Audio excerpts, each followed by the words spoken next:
Hi, I'm Julia from A Gift of a Special Child. I'm a mother of Olivia who has a rare and complex genetic disorder called Rett syndrome, which mostly happens to females. My deepest desire is to help parents to recognize a pure gift in their disabled children and realize that life can still be full of joy. If you're new to my channel, a very warm welcome and thank you so much for watching my video today. Please subscribe to get notifications of my newly released videos. In this video, I'd like to ask you a question and hope that you can share your thoughts on what I'm about to tell you. First of all, let me give you some context. There were a few times in my daughter's life when she had to go through an assessment which determined her level of physical and mental development. The first time Olivia had it when she was about 18 months. This is when she was diagnosed with Rett syndrome. I had to fill out all those questionnaires about what she can and can't do. This is when I was struck by the gap between my perception of her and reality. She was and is so full of life in her own way that it was very painful to realize that her developmental level at 18 months hardly reached a development of a 9-month-old baby. Later, the gap grew bigger every month.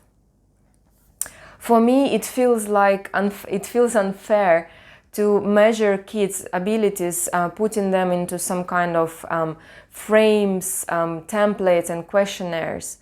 Well, I understand that there should be a strategy to identify in which area a child needs help. Therefore, specialists have to know how severe is disability.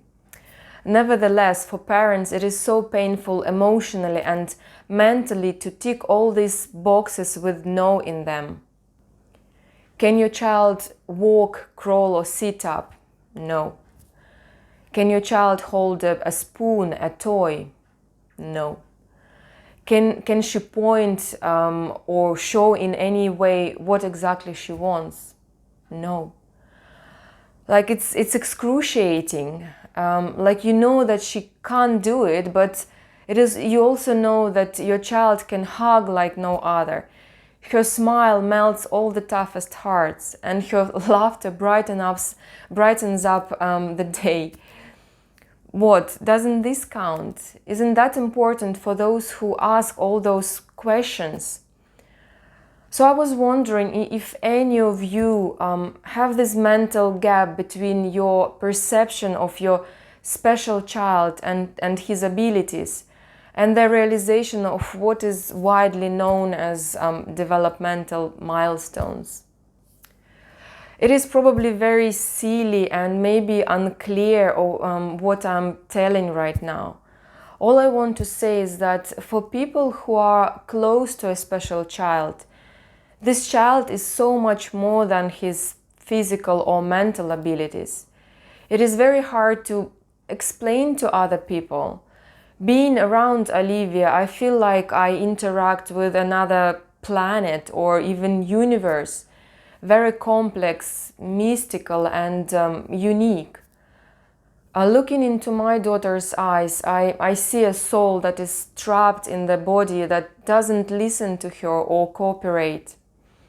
But it doesn't mean that she has no understanding of the surrounding world, that she doesn't make any conclusions about it.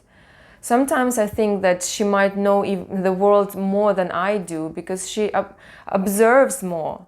She takes all her time to observe and absorb it in her own unique way, without any social conditioning or prejudice.